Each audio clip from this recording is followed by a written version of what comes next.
Okay, the abstractionist, welcome to Jupiter's reading. I felt the need to do a reading for Scorpio 8th house. We'll kind of do that at some point. But hey, what's up? Long time no read, so we're gonna do this. I'm listening to a lot of eBay, the latest single. Their album is coming out in June.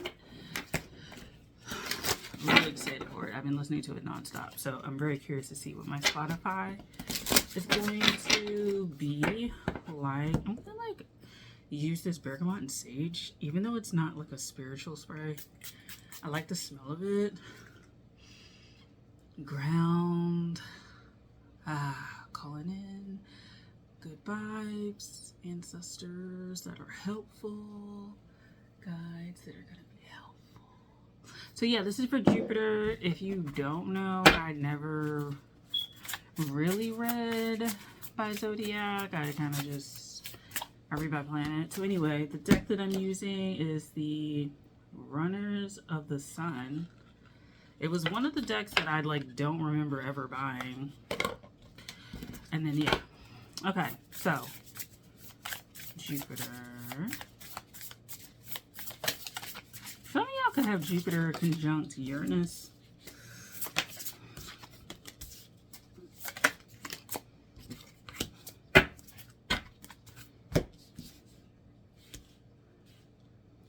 Okay, so with this Strength card,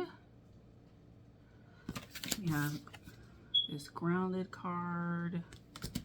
We have this Memories card. Okay. So I was thinking of this 43 and 45, and the difference between that is 2. And we have this 21. But I think 2 is supposed to be significant.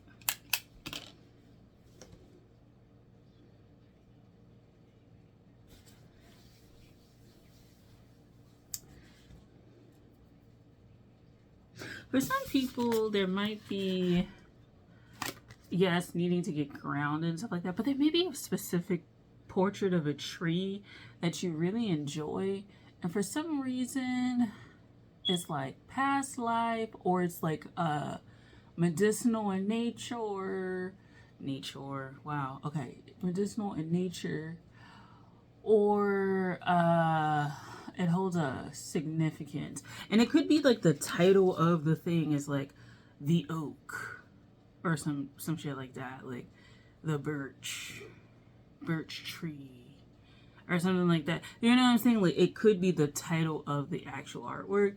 It's like you could have like a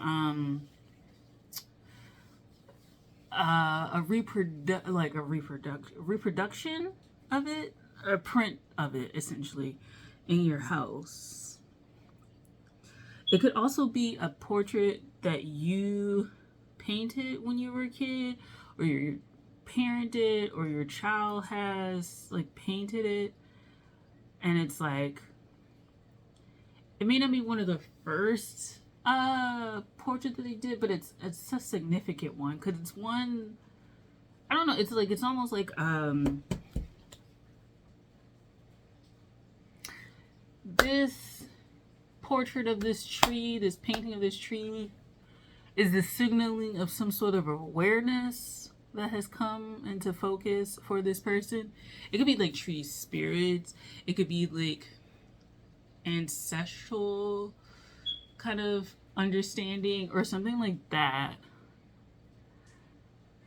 But it's like this tree has been documented in terms of like art, like visual art.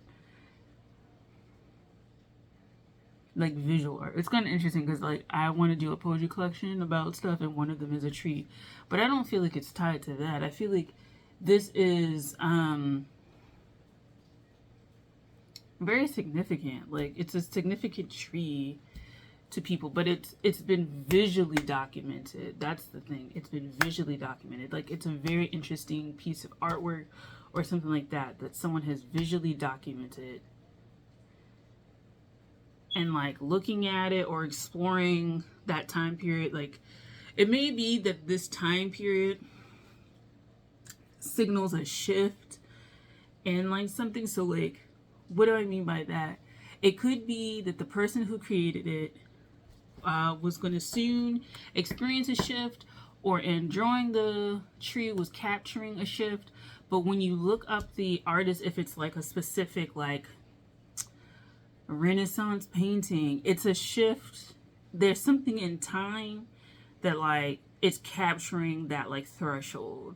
So it's like this painting was made around the time blah blah blah happens, and it could be that that is signaling to you like the parallels between that and your own life, and to like study that, right? So like, let's say you find out what it is, or you think about what it is, and you go that it's raining in the background if you hear stuff, and my TV is like ever so faint.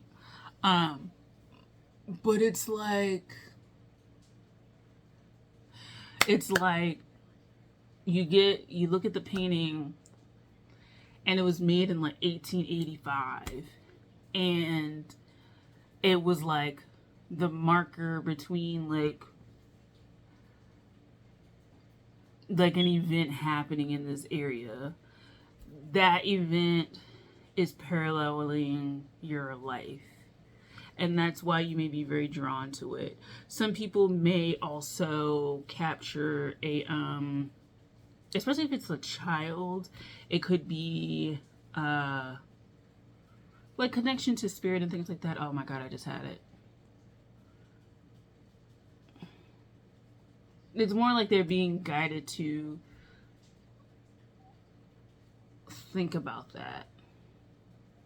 It could be ancestrally think about it without spooking a child with like mediumship viewing abilities. It's like some sort of introduction. I gotta find when plants, trees, herbs, whatever show up in your life, they do signal some sort of change. I remember listening to like a podcast type thing, and the lady was like during the pandemic, like a very healing herb like popped up in her garden or whatever, and she was just like, why are you here? You know what I'm saying? Like, how did you show up? Because like nothing else is around here that would signal that you would have arrived. So why have you arrived? And then the pandemic happened. Was like, oh, that makes sense.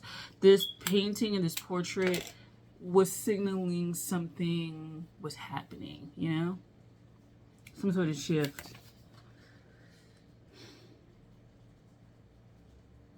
You may want to learn more about your city, state, country, national flower and why it was chosen. I'm looking at this card. Why it was chosen, what properties about it are with your country, just why it was chosen. I think the why also helps you to energetically pick up on what's running parallel to your life and how to like cross that threshold, or how to reach out and take the energy that's being offered to bring it towards yourself.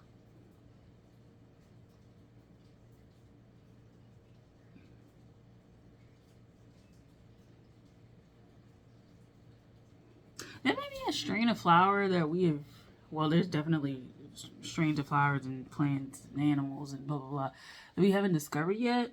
But if it gets discovered this year, in the next 5 to 10 years, it could be really like powerful. It could be a really powerful herb for illnesses, particularly maybe like skin bruises type things, like open sores, stuff like that. That's very interesting.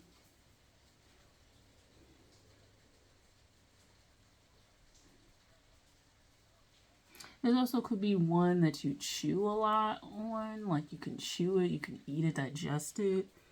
And there may be like a very cheeky rhyme that goes with it, which is very interesting.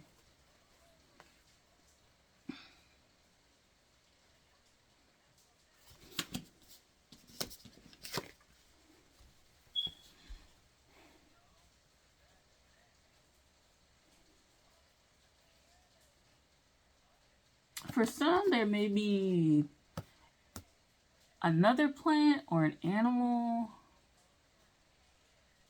I don't want to say invasive that we have to look out for, but there may be something tied to like the loss of this, or like if it overgrows, like it throws shit out of balance. Some people may be noticing that in their area, that it's out of balance, which could signal out of balance. It's paralleling and mirroring back to you, like the out of balance, out of whack kind of things going on.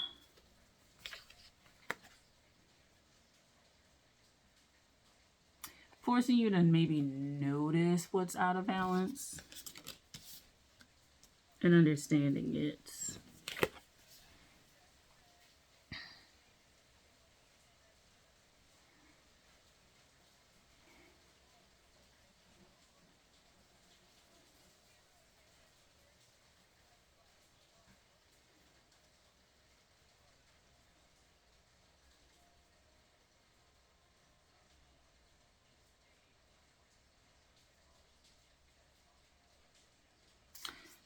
For some of you, green is not a positive color.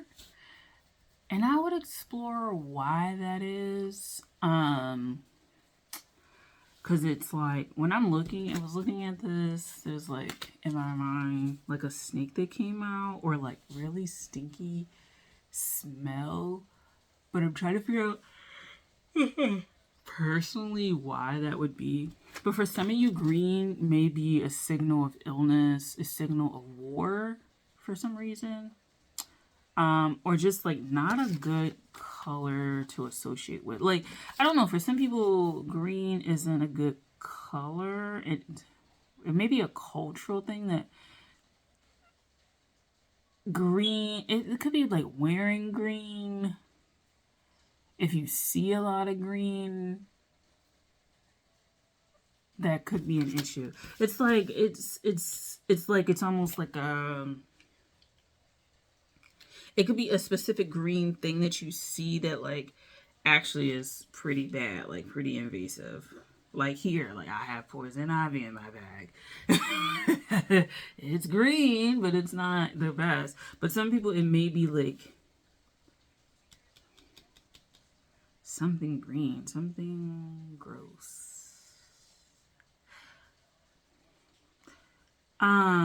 For somebody, this is an interesting thing for a Jupiter reading, but for someone, there may be, pay attention to like ecological issues in your area, like sewage backing up, algae, like overgrowth of algae and stuff like that. Pay attention to your water notices from your county or your state or your region, wherever you are.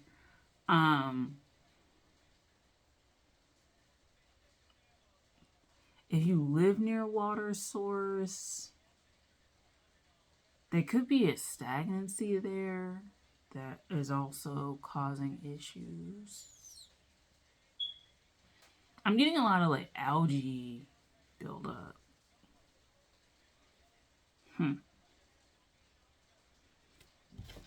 That's hard for this.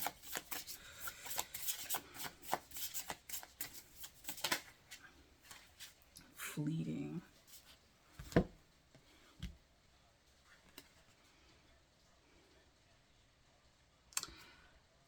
So I would definitely pay attention to this. And it could be a festival that also highlights green, that wears green. That's something to pay attention to. Like, it could be like a specific deity or a specific flower or something like that, or a specific region. Green. This kind of reminds me of, there's a book called Fever Dream. Well, it's Fever Dream in English. It's called The Rescue Distance in Spanish. And it's a very interesting story. You may want to read that for some reason.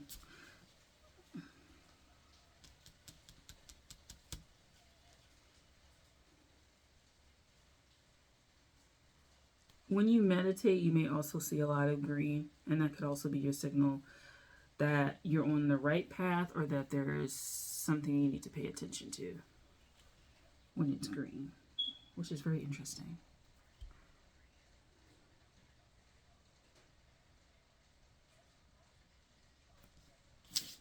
Okay, that's all I have, Jupiter people.